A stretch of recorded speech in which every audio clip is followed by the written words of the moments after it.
Eu quero a liberdade de manifestar o pensamento. E ninguém, evidentemente, está interessado em liberdade. Bom, BNDES, né, um estudo de direito econômico da Léa Vidigal. Foi uma dissertação de mestrado, né, da professora sobre o banco.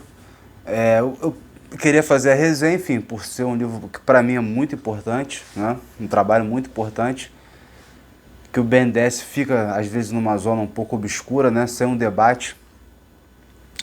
Então, pelo livro, né, que é um livro bom, né, enfim, pelas próprias qualidades do livro, e também por se inserir num debate mais amplo que eu faço, enfim, tenho feito aqui né, nas gravações.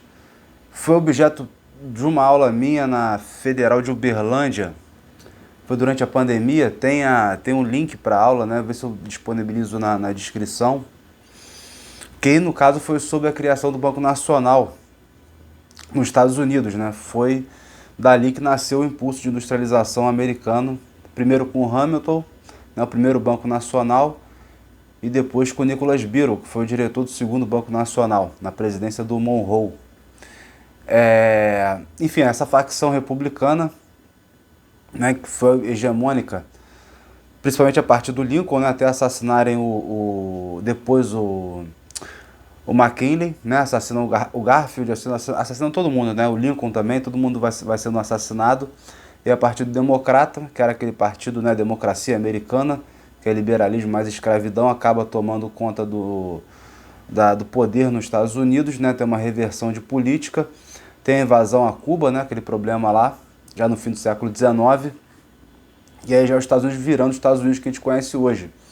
Nesse período, né, teria que se ver até que ponto, né, o Roosevelt, como um ponto fora da curva, né, fora da tradição do Partido Democrata, né, que medida essa eleição do Roosevelt não representou uma tentativa dessa antiga tradição americana de desenvolvimento anti-imperialista, que no caso eles eram anti-imperialistas no século XIX, né, anti-império britânico.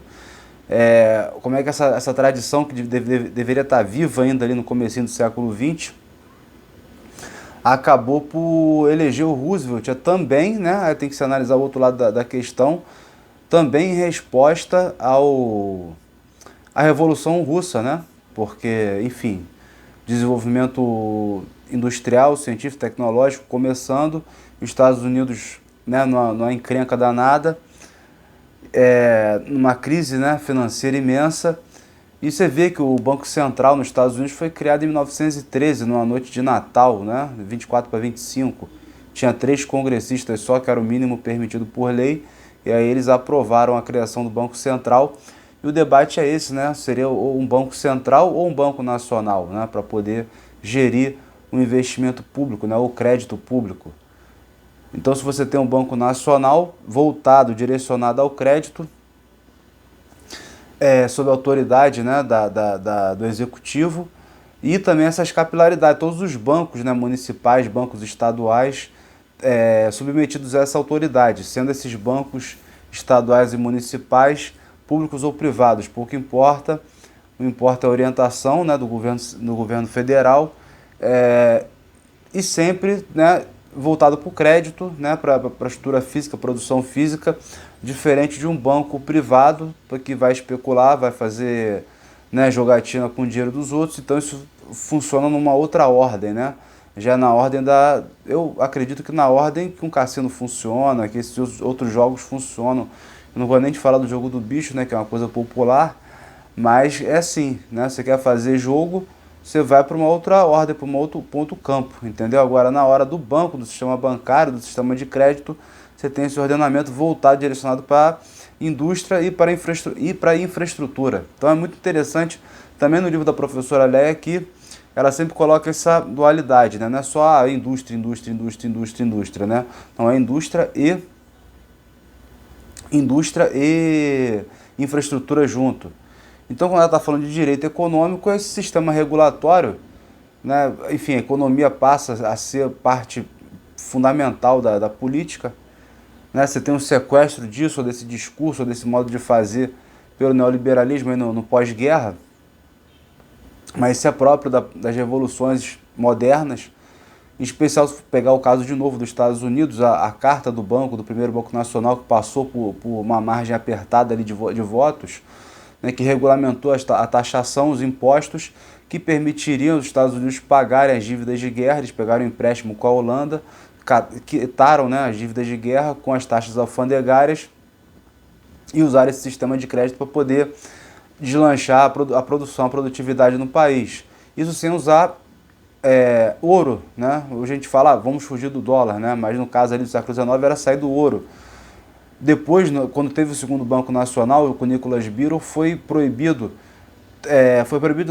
foi desincentivado, né? Teve desestímulo também às importações, porque as exportações, desculpa, você tinha a taxação das importações, mas um desestímulo às exportações, porque as exportações traziam ouro para os Estados Unidos e eles não queriam ouro, queriam só a moeda nacional, as cartas de crédito, os greenbacks, o que seja, né? Então toda esse protagonismo que o papel moeda também vai adquirir tem a ver com o sistema que foi formado ali nos Estados Unidos, né, que o que valia era a moeda nacional, né, não a moeda estrangeira, no caso o ouro dos britânicos, ou um papel moeda vinculado ao ouro. Então o direito econômico ele regula isso, né, essas taxações, essa vinculação no caso social, o que a professora Léa bota é essa vinculação social no caso do Brasil com esse problema do subdesenvolvimento ou da modernização incompleta, né, os países que mais cresceram no século XX, por exemplo, foi a União Soviética e o Brasil, né? Enfim, cada um com as suas particularidades, mas você tem que ter, né, em vista esses problemas do subdesenvolvimento, o problema da substituição de importações, como é que isso aí deu o que o Furtado chamou de estagnação, né, e a Maria da Conceição Tavares depois vai dizer que não tem estagnação, né, porque os militares optaram pela via da financiarização, de securitizar, né, o governo deles, né, trazer como seguro, como resguardo, salvaguarda do governo deles o endividamento em dólar. Isso foi de ponta a ponta. Então isso está ligado com duas gravações que eu fiz. Uma é o Sérgio Buarque Não Capitalista, que eu estou analisando ali um pouquinho da história do Brasil, certa interpretação sobre a historiografia do Sérgio Buarque, é um vídeo mais ou menos curto, outro também relativamente curto, que é sobre quando se diz a respeito de um suposto, de um hipotético nacionalismo da ditadura. E em nenhum momento, nem com Geisel, nem com o segundo PND, você pode falar de um nacionalismo de verdade, porque é sempre baseado no dólar, né? Então, quando você está falando do Banco Nacional, você está falando de uso da moeda nacional, de endividamento em moeda nacional, né, e de crédito, ou seja, esse endividamento voltado para a infraestrutura e para a indústria. Então, o direito econômico voltado, né, com essa preocupação social, seria o que regulamentaria essa orientação de governo. Então, ela começa o livro falando sobre isso, sobre, né, a criação, a tentativa primeira de arrumar, conseguir os fundos para poder industrializar e criar as infraestruturas no Brasil, já no governo Vargas, né, no governo pós-Estado Novo, década de 50, tinha a comissão mista Brasil-Estados Unidos, só que os Estados Unidos querendo sempre colocar uma série de condicionalidades aos empréstimos, acabou que isso não deu muito certo, então Vargas criou um BNDES para poder financiar, criou um quadro técnico, né, muito importante, ali no BNDES foi sendo criado, que vai estar no centro do plano de metas. O centro do livro é o plano de metas do Juscelino, né? Isso vai de encontro também com o que a professora Maria da Conceição Tavares falava, não teve estagnação, por quê? Porque os militares optaram pela financiarização e pelo endividamento em dólar, mas também teria um outro caminho, que era fazer um novo plano, tipo plano de metas. Mas para o plano de metas ter sido feito e ter sido exitoso como foi, você teve o rompimento com o FMI e o rompimento com as fontes externas de financiamento. Então, até entraram multinacionais aqui, mas entraram com fábrica, entraram com produção física, não entraram com dinheiro, né? E depois todo o problema que deu, né, na época já do Jango, de remessa de lucro, né, porque elas lucravam aqui, estavam produzindo aqui, vendendo aqui para o mercado interno, exportavam o lucro, enfim, e teria que ter uma regulamentação melhor disso. E aí foi um dos fatores, né, de insatisfação da oposição ao Jango, que levou a deposição dele ao golpe de 64. Mas, né, esse milagre JK, eu falo que é o centro do livro, porque eu acredito que seja, foi quando o BNDES funcionou de uma maneira melhor, talvez mais bem orientada, melhor planejada, né? Porque no governo Lula, governo Dilma, o BNDES foi muito usado, mas eu acho que não, por mais que a soma de recursos na época do governo Lula e Dilma tenha sido muito grande, se eu não me engano, chegou a 240 bilhões por ano, né, de empréstimos concedidos, né, um volume gigantesco. Né, os discos chineses vinham aqui, né, para poder estudar o BNDES na época do PT. Eu acho que é mais sofisticado, mais abrangente, mais complexo, mais amplo, tal como foi feito a partir do plano de metas. E os números são os seguintes, né, durante o plano de metas, ela traz aqui na página 86, né, do livro dela. Deixa eu ver se consegue enquadrar aqui. Eu acho meio difícil. Pronto, está enquadrado aqui o livrinho dela. Na página 86 do livro dela é o seguinte. Olha só, resultados, né, concretos do rompimento com a FMI e do uso ostensivo do BNDES com crédito nacional, com quadro técnico muito qualificado. Deu nisso. A produção de petróleo aumentou em 2.500%. Você tinha lá as vias, né, as novas rodovias sendo criadas, ferrovias também, que o JK criou, ferrovia pra caramba também, né, o pessoal esquece, mas também criou a ferrovia, mas no caso tinha ali um interesse estratégico na criação das rodovias. Então a produção de petróleo teria que aumentar, né, sempre para não se vincular ou aumentar a dependência com o exterior. Então a produção de petróleo aumentou 2.500%, e por volta de 1960 o Brasil manufaturava a metade da maquinaria necessária à sua indústria pesada. Máquinas operatrizes, motores, transformadores, equipamentos para mineração e transporte, turbinas e geradores, etc.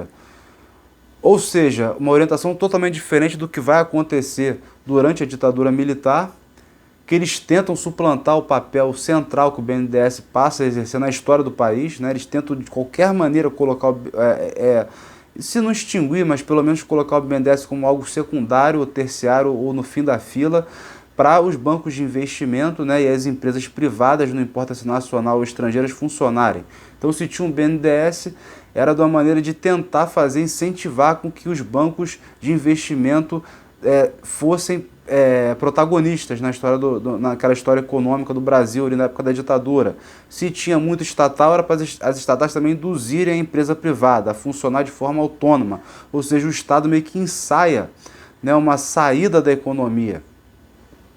Isso é uma orientação administrativa e a orientação econômica de fazer tudo isso ou boa parte disso a partir, né, dos recursos captados fora do país. Então, olha só, continuando, né, ela fala que as taxas, né, de crescimento do governo, durante o governo JK, foram nada menos do que espetaculares. A produção agrícola aumentou em 52% e a industrial em 140%, uma das taxas de crescimento mais impressionantes de todo o mundo ocidental. Durante a década de 50, a taxa de crescimento econômico do Brasil foi 3 vezes maior do que a do resto da América Latina, ao mesmo tempo que o salário mínimo real teve o maior valor da história do país até hoje. Olha só, a gente está em 2022, né? Chegou a R$ 1.732 em valores de 2011, né? Segundo os dados do Diese. Então você imagina quanto que seria hoje, em dados de 2022, esse salário mínimo. Com certeza, bem mais do que o dobro do que é hoje, né? Do que já está sendo hoje, né? Porque teve um aumento. E por mais que tenha diminuído, né, o valor do salário mínimo, tem diminuído, né, constantemente, a gente tem aí um histórico de aumento real importante do salário mínimo. Então, nosso salário mínimo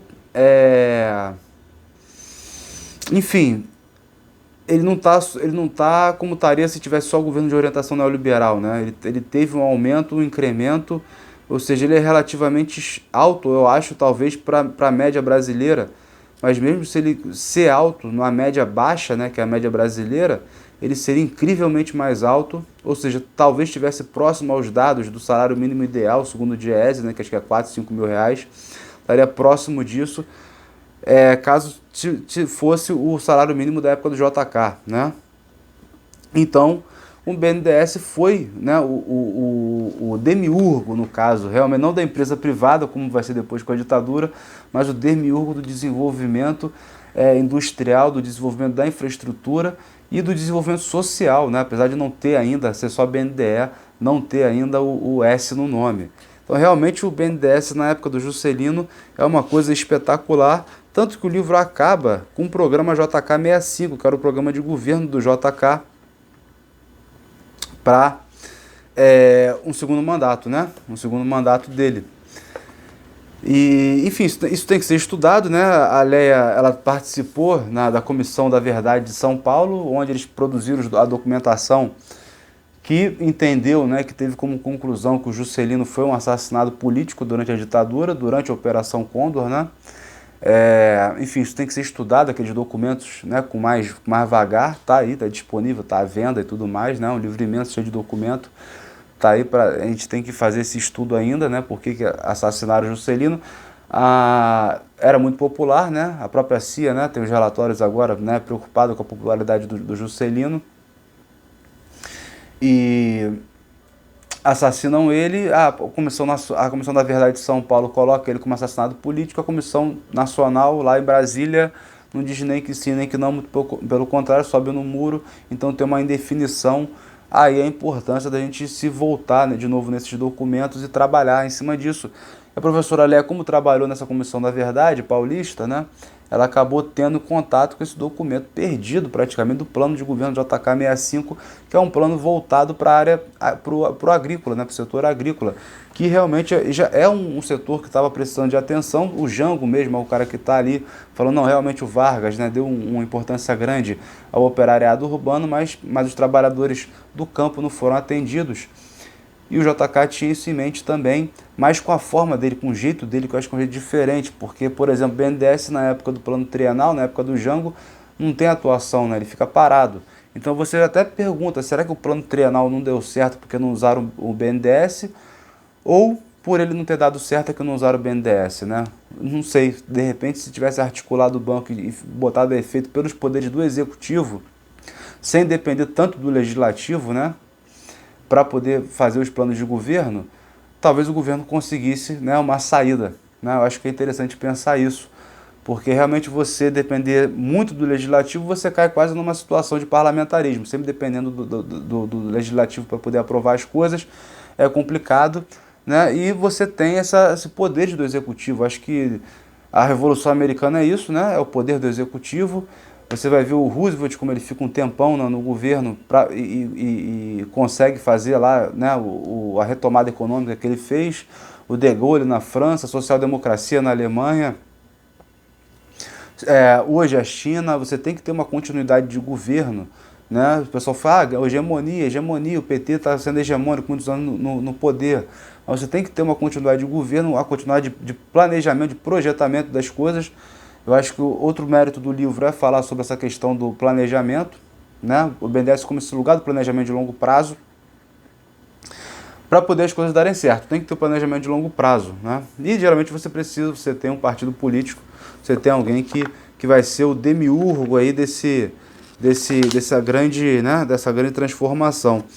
Então o BNDES ele passa, né, na época do PAEG, né, é o PAEG, aquele programa, o primeiro programa econômico do governo militar, tenta, né, se extinguir o BNDES, é o PAEG mesmo, né, tenta se extinguir o BNDE, ele quase é extinto nessa época, né, mas enfim, acaba se conseguindo reverter essa extinção. E depois, por exemplo, o FINAME, que era um programa também de industrialização, era feito também boa parte, todos os programas, né? Deixa eu ver aqui se eu encontro a tabela. Aqui, FUNTEC, FUNAR, FINAME, FIPEME, FINEP. Todos esses programas que o BNDES participava, né? Era aí o orientador. Todos com recursos estrangeiros. Não tem nada aqui que não previa recursos estrangeiros para poder funcionar. E tem uma parte aqui, né, que a professora Léa vai retomar, né, esse estudo um dos estudos, né, da Maria da Conceição Tavares, e vai falar o seguinte, né, segundo Maria da Conceição Tavares, o livro não é o da substituição de importações ao capitalismo financeiro. É um livro chamado Acumulação de Capital e Industrialização no Brasil, né, que ela está se referindo aqui. E ela diz o seguinte, segundo Maria da Conceição Tavares, as medidas adotadas no governo Castelo Branco abriram o caminho para o que alguns chamam de milagre brasileiro.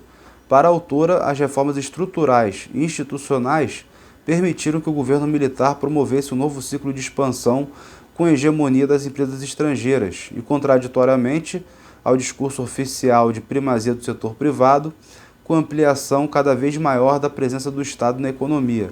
O Estado se ampliava em benefício de interesses econômicos privados e cada vez mais em benefício de interesses econômicos privados estrangeiros, né? É isso. Eu acho que, enfim, também a ditadura centraliza, né, tudo, né? Os estados e municípios perdem autonomia para a geração de crédito, para a indústria e para a infraestrutura. Isso é muito problemático, você tem que ter uma rede bancária, né, capilarizada, múltipla, né? Vários bancos, pequenos bancos, médio porte, grande porte, não nessa situação que ainda é hoje, né, a nossa. Então a ditadura permitiu a concentração bancária, a concentração empresarial, a formação de monopólios, essa vinculação com o dólar, né? E depois, né, já que ela o segundo PND acaba sendo aquele desastre danado, né, não dá conta de retomar o desastre que acabou sendo, foi um desastre dentro de outro desastre, né, o milagre econômico acaba sendo um desastre. E o segundo PND tenta dar conta do desastre. Eles achavam que a crise iria ser curta, de curta duração, e ela acaba não sendo nem um pouco curta.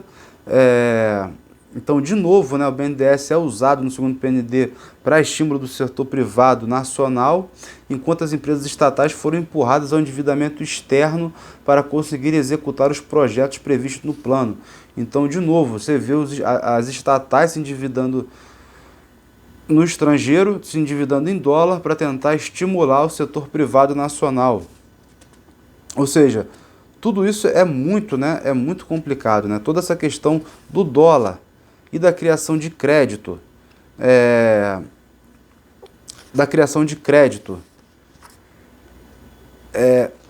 lastreado, né, não na moeda nacional, acaba ruindo, né, qualquer projeto de longo prazo. Então você tinha planejamento durante a ditadura, mas um planejamento feito, né, na areia, né, feito num solo muito frágil, que acabou levando essas empresas, né, as estatais endividadas em dólar, né, num quadro de retração dos empréstimos internacionais por causa da crise do petróleo.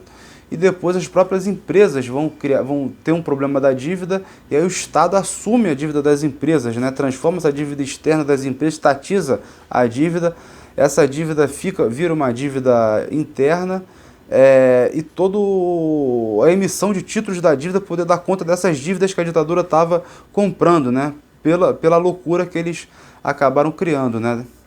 Então, vamos lá. Aí já fechando aqui no fim, né? Estou fazendo um plano geral, porque o livro tem muitos detalhes, não vai dar, né? Para estudar, para ser um estudo, né? Do livro aqui, dos capítulos, então não dá para, né? Nem uma hora dá para poder falar de tantos detalhes que tem aqui.